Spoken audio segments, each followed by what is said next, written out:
Baik, Assalamualaikum warahmatullahi wabarakatuh. Selamat bertemu dengan Pak Agus ya. Kali ini akan menyampaikan materi kewirausahaan tentang manajemen keuangan usaha ya.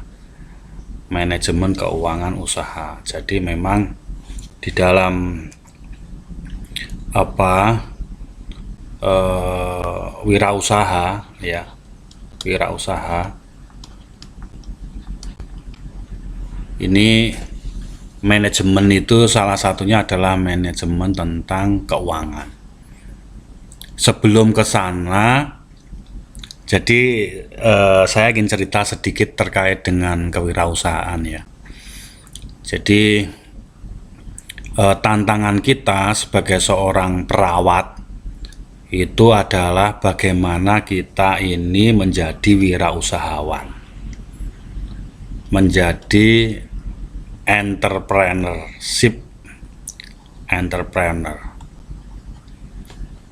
Jadi entrepreneur ini adalah sifat dari orang yang selalu inovatif. Ini melekat sudah.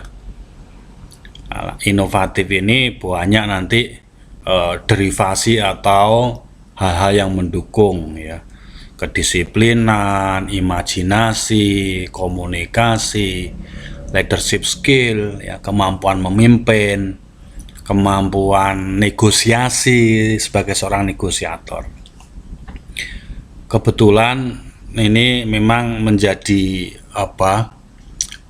trademark ya, trademark kita, bahwa sebagai seorang perawat ini harus punya spesifikasi nantinya itu. Apa spesifikasi? Contoh ini contohkan saya saja. Jadi Pak Agus itu punya ide ya. Ide itu apa saja, mulai dari itu inovasi ya, inovasi. Mempunyai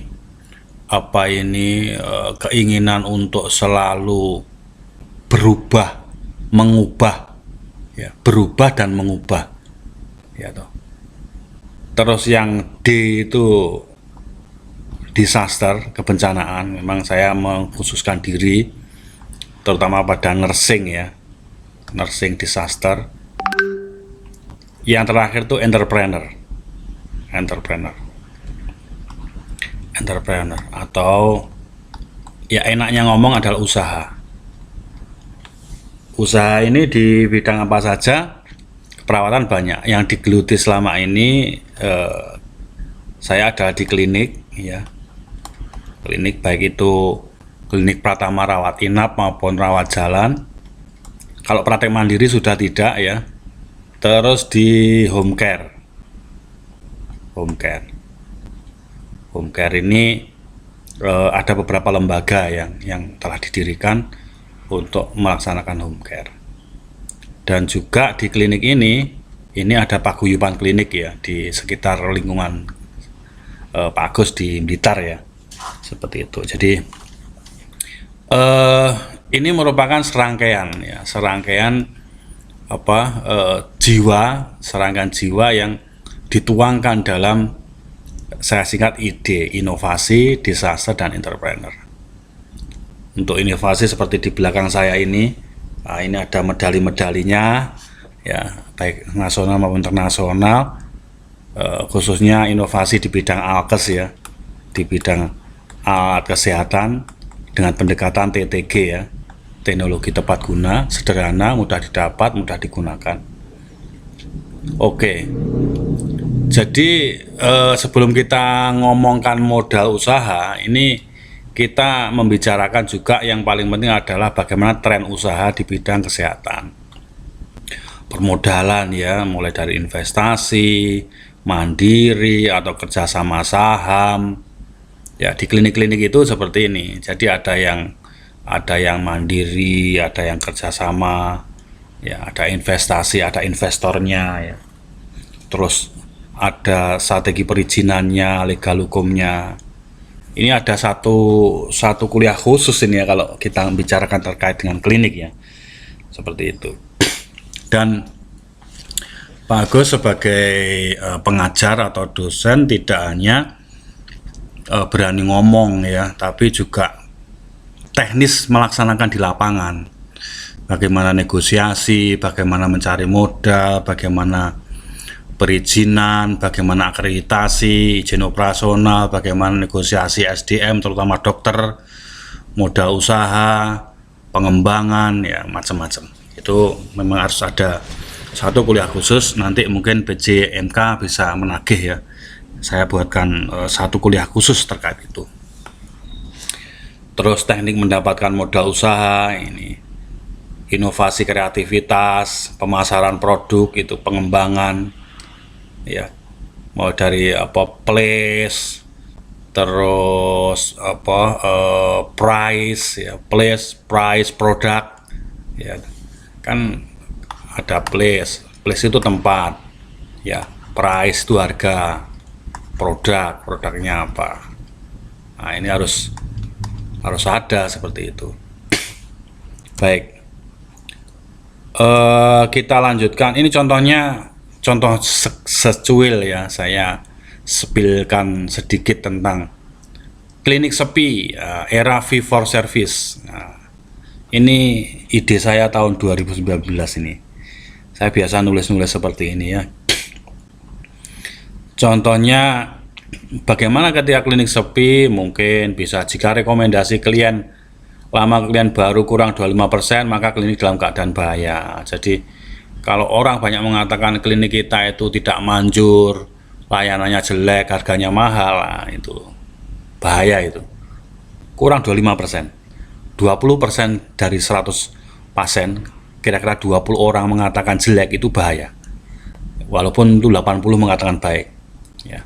Makanya perlu marketing, pemasaran, fokus pasien sebagai marketing klinik. Harga khusus untuk pasien perdana, harga diskon. Brainwash karyawan. Apa visi dan target kita? Kita tumbuh dan bersama dalam mencapai tujuan klinik. Karyawan itu adalah aset. Maka karyawan itu manusiakan mereka. Ya, sehingga usahakan mereka itu handal beni memiliki klinik itu ya, sehingga ketika klinik maju karyawan sejahtera. Kita klinik susah ya, karyawannya bayarannya juga berkurang, kesejahteraannya menurun. Itu buat value seperti itu. Harga murah tapi berkualitas, pembuatan kartu khusus untuk pelanggan, WA pelanggan, SMS center. Setelah pulang dari rawat inap, terima kasih telah mempercayakan pada klinik kami, klinik Mitra Medika gitu ya. Mohon nanti kalau ada apa-apa hubungi kami ya. Pelayanan berbeda, ramah, bersahabat. Ini perawat, ini ramah, bersahabat, ini front office-nya. Gunakan software mungkin ya, sekarang mulai ada RK Medik, kerjasama Muslimat, NU ya, yayasan, perusahaan, asuransi, tokoh masyarakat, kerjasama untuk promosi juga online, Facebook, Instagram, blog. Kenali kompetitor di sekitar kita, penting diferensiasi ya. Tidak hanya klinik, apotek, pijat bayi, home care, hitan gratis, baksos ya. Pemikiran futuristik sangat dibutuhkan untuk memenangkan persaingan yang semakin ketat. Ya. Terus ini juga sabar, konsisten ya. Sabar. Utamakan care service baru cure service. Care dulu. Melayani sehangat keluarga. Nah, klinik Mitra Medika melayani sehangat keluarga. Atau klinik Fadila, Anda adalah saudara kami, Anda adalah keluarga kami ya, seperti itu. Buat diferensiasi pelayanan plus, ada akupunktur, ada pijat bayi, ada klinik kecantikan, ada fisioterapi.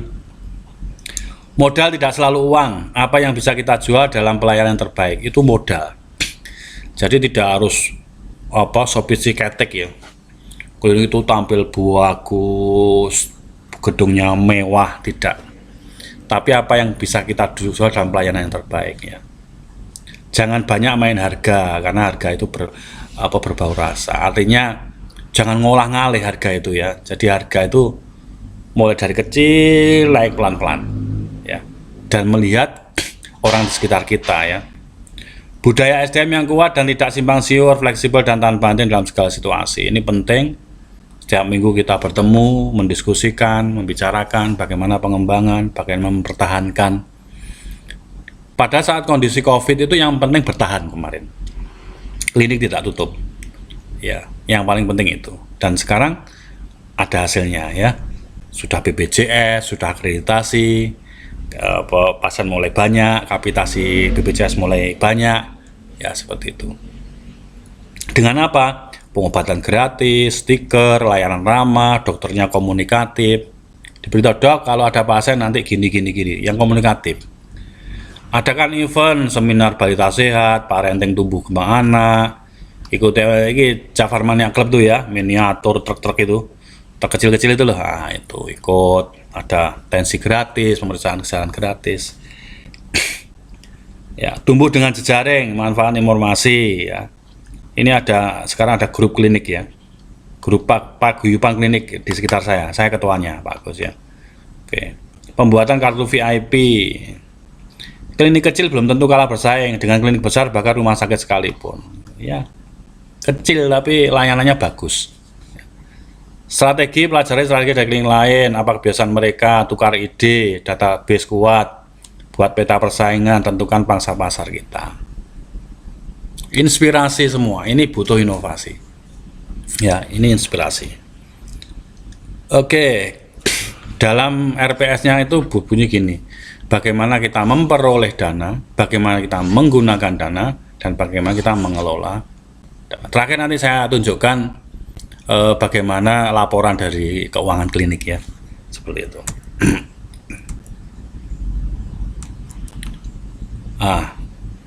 Jadi manajemen keuangan, manajemen adalah ini, mengatur, mengarahkan, mengendalikan, mengelola keuangan usaha, meliputi aktivitas sejak perencanaan, pelaksanaan, sampai pengendalian. Jadi ada plan, atau do, atau action ya, terus ada evaluation atau kontrol keuangan. Kontrol macam-macam, ada lewat WA, ada spreadsheet ya, Excel, bisa dilihat itu, atau beli aplikasi update real time uang hari ini ada berapa, itu bisa ya. Jadi banyak yang bisa dalam era digitalisasi, IoT, Internet of Things, saat ini banyak yang bisa dilakukan. Tetapi semua melihat dari tujuan dan kemampuan finansial kita. Kalau masih bisa manual, kenapa harus canggih-canggih ya? Artinya semakin canggih itu ya semakin efektif, efisien, tapi kadang-kadang kalau pendanaannya semakin besar ya nggak efektif juga. Dan tujuan manajemen ini adalah terwujudnya usaha itu berkesinambungan ya, nggak bangkrut ya, tidak bangkrut. Betapa banyak rumah sakit dan klinik hari ini bangkrut, betapa banyak usaha mandiri bangkrut ya, sehingga dengan memperketat uang masuk, cash flow, uang masuk, permodalan, uang keluar ya, cash flow namanya itu, atau arus keuangan, itu adalah untuk menjaga kesinambungan kegiatan usaha. Dan ini penting karena uang bukan segala-galanya, tapi tanpa uang usaha itu nggak jalan. Ya, uang bukan segala-galanya loh ya, tapi tanpa uang tidak bisa jalan. Karena uang itu ibarat mesin, itu adalah olinya. Bisa olinya, bisa BBM-nya, bahan bakarnya. Sehingga harapannya dengan usaha yang bisa terus-menerus ini bisa menghasilkan sebagai sumber penghidupan kita untuk memenuhi kebutuhan dan kesejahteraan keluarga kita. Jadi manfaat dari manajemen keuangan ini adalah menjadi kesinambungan usaha, mengetahui kondisi keuangan secara real, kontrol ya, memantau penggunaan uang, ini yang paling penting, mengendalikan pendayagunaan uang, dan mengetahui perkembangan usaha. Berkembang apa enggak usaha ini? Ini pertanyaan-pertanyaan yang perlu diajukan ya. terutama kepada staf ya, staf keuangan, kan ada stafnya itu. Kalau enggak ya diri kita yang punya usaha mandiri, praktek mandiri perawatan ya, ini keuangan ini berjalan baik apa enggak, tercampur dengan uang keluarga apa tidak, itu penting itu ya, dilihat seperti itu. Jadi tadi ya ada plan ya, terus ada do ya, atau ada apa, ini ada pengawasan ya, pemantauan, evaluation ya, control ya, plan, do, control, evaluation, PDC, evaluation ya. Ada perencanaan, ada pelaksanaan, ada kontrol, ada evaluasi dan penilaian. Apakah untung atau rugi, sustainable atau berkesinambungan apa tidak gitu. Ruang lingkup kegiatan pengelolaan keuangan usaha itu mulai dari tahap perencanaan usaha ya, mulai dari modal usaha, akses modalnya, penghitungan laba rugi, proyek arus kas kegiatan usaha ya, terus sampai ini dalam pelaksanaannya pengelolaan keuangan kas, non kas ya, pengadaan, beli apa saja, barang sediaan, terutama obat ya, alkes, nanti ada itu, utang piutang, pembukuan dan laporan keuangan ya. Modal sekarang, modal. Jadi mahasiswa sekalian, modal itu tidak hanya uang loh ya. Jadi dalam mindset kita, modal itu uang, bukan. Modal itu mulai dari segala macam piranti untuk berusaha, itu namanya modal. Apa aja ya, bisa uang, bisa barang, bisa SDM manusia ya, itu modal. Dan yang paling penting modal itu halal. Ini yang paling penting, halal ya. Maka ini kita usaha itu harus aman. Aman itu secara aman, kalau dalam Islam ya, aman syar'i, tidak melanggar aturan agama. Jual obat narkoba itu melanggar tuh. Aman politik, tidak melawan arus politik yang ada.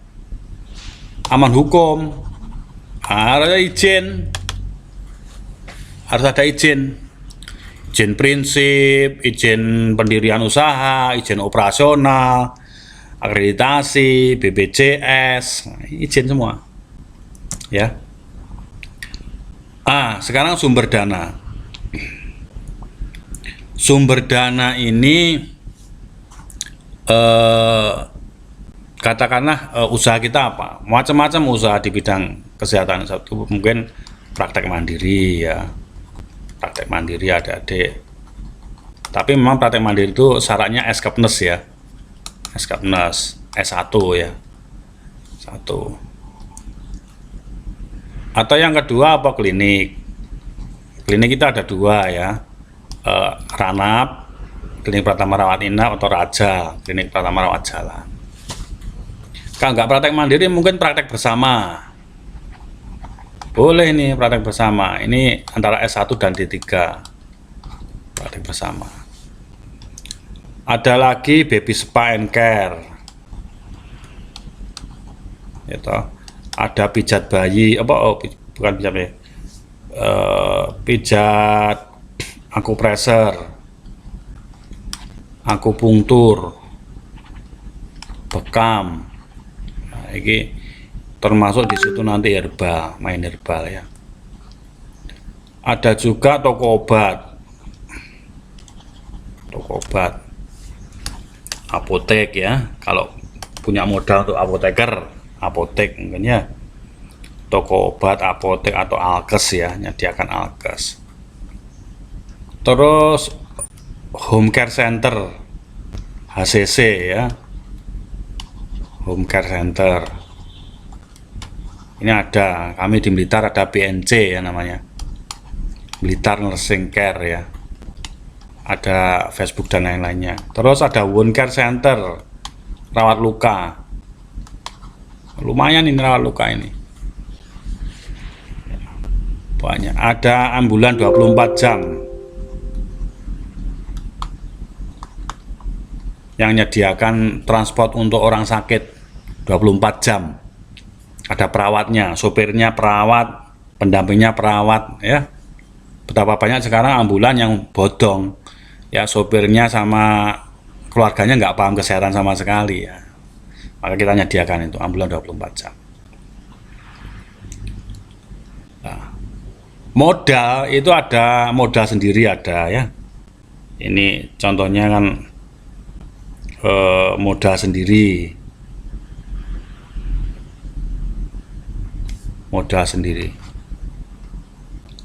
modal kita tanggung sendiri ya. Pemilik tunggal bisnis bebas menentukan jalannya usaha, terbebas dari beban pembiayaan, wis nggak didum ya, nggak dibagi. Disiplin atas penggunaan dana harus ada karena tidak ada tekanan pengembalian dari pihak luar ya. Contohnya itu praktek mandiri ya, praktek mandiri. Ada lagi modal kerjasama, melibatkan pihak lain. Contoh di Pak Agus yang di klinik Mitra Medika itu kerjasama dengan owner 3,5 miliar itu membeli kliniknya itu owner, tapi saya tidak mau memberikan ini opsional untuk mengembalikan pinjaman banknya ya. Mengelola klinik saja ya. Jadi membagi risiko bisnis dengan pihak lain ini penting. Ini harus ada negosiasi ya, ilmu negosiasi, ilmunya makelar, ilmu ngomong ya. Disiplin penggunaan dana dan operasi, harus ada laporan keuangan ya. Berbagi keuntungan, berbagi pembagian wewenang, ada MOU ya dalam bentuk PT ya, dalam bentuk PT. Pinjaman modal ya, pinjam di bank, BPR, modal venture ya, tanam saham, koperasi, multifinan, pembiayaan ya. Tapi memang harus ada konsekuensi untuk mengembalikan modal itu. Inilah. Tapi rata-rata memang kalau seperti saya tidak begitu banyak modal ya, modal dengkul saja, modal kemampuan ngomong, negosiasi, modal kepemimpinan, modal SDM ya, dan modal kerjasama. Pokoknya kita prestasinya bagus, tidak one prestasi, dipercaya orang ya. Oleh karena itu real memang selama ini beberapa klinik seperti itu. Tadi sudah ya, yang pertama adalah tahap perencanaan, terus tahap pelaksanaan, terus modal ini tadi, terus tahap pengendalian, kendalian kontrol ya, pantau keluar masuknya keuangan ya, arus kasnya ya, cash flow, cash flow-nya dilihat ya, penilaian pertumbuhan usaha ya, ini dilihat ini. Lah, pelaksanaan manajemen keuangan usaha itu salah satu upaya untuk bisa mengendalikan keuangan, keberanian untuk melakukan kontrol atau pengawasan agar usaha tetap berjalan sementara kebutuhan keluarga juga terpenuhi. Artinya kontrol itu penting. Mohon maaf, uang itu panas ya. Ketika bendahara itu punya sifat atau bagian keuangan punya sifat, ini uang saya, oh bahaya itu. Bukan uang saya hanya laporan, uang ada. Ketika sendiri dia ngambil, lah, berat itu. Betapa banyak bendahara yang korupsi itu gara-gara seperti itu. Maka harus kontrol. Hari ini ada uang berapa, kemarin keluar berapa, sisa berapa, yang jadi wujud barang berapa, wujud obat berapa, wujud alkes berapa, untuk operasional berapa. Ini kontrol. Ada formnya nanti ya. Sehingga memudahkan pengawasan, pengusaha harus disiplin ya dalam menggunakan uang ini. Dengan adanya catatan keuangan ini, semua rincian penerimaan dan penggunaan itu ada. Makanya yes, pakai model yang jadul nggak apa-apa. Pemasukan, pengeluaran, sisa atau saldo ya. Pencatatan dan pembukuan keuangan usaha itu mulai ada namanya transaksi harian ya, kas harian, pengeluaran atas barang ya yang ada nilai uangnya, terus laporan keuangan rugi laba ya. Itu modal usaha tadi sudah di atas ya, saya jelaskan begitu non finansial atau finansial ya. Terus modal usaha merupakan sejumlah dana atau yang dapat diuangkan, monetize itu yang akan dialihkan untuk pelaksanaan mendukung pelaksanaan usaha ya. Tadi sudah ya, usaha sendiri, ada utang ya. Menghitung kebutuhan modal. Kalau mendirikan sebuah klinik itu memang harus mulai dari awal dilihat, mungkin gedungnya ya, terus izinnya, terus obatnya, bayar SDM-nya, ini dihitung semua ini di klinik ya. Nah ini ada transport, listrik, sewa lahan, distribusi pajak, dirinci semuanya, modal kerja dan modal tetap. Terus ini menghitung rugi laba, pemasukan, kotor, terus biaya modal, terus rugi laba ya, rugi berapa, laba berapa. Ini harus kasih contohnya, formalnya seperti ini, ada penerimaan, pengeluaran. Ini yang saya ngomongkan tadi ya. Ini kebetulan di klinik saya, di klinik Mitra Medika, bukan klinik saya ya, klinik tim kita. Ini mulai contohnya di pemasukan ya.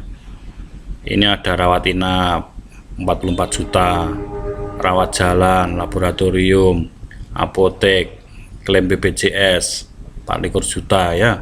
Rambutan, jual rambutan ya, karena kliniknya punya pohon rambutan 500. Penghasilan kotornya 97 juta.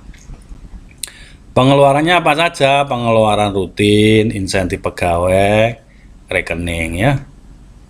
Apa aja? Biaya kegiatan sehari-hari klinik, biaya sarpras ya, memperbaiki apa-apa, alkes obat, dapur, laundry, ambulan, biaya laboratorium ya. Insentif pengurus, insentif dokter, karyawan, cleaning service, remun pegawai, insentif lembur 33 juta, operasional 34. Rekening listrik, speedy wifi. Sekarang itu nggak makan nggak apa-apa, yang penting ada pulsa, ada sinyal.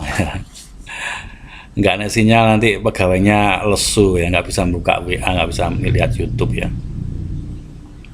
BPJS kesehatan, BPJS ketenagakerjaan, ini wajib ini membayari BPJS ketenagakerjaan karyawan 3 juta sekian itu ya.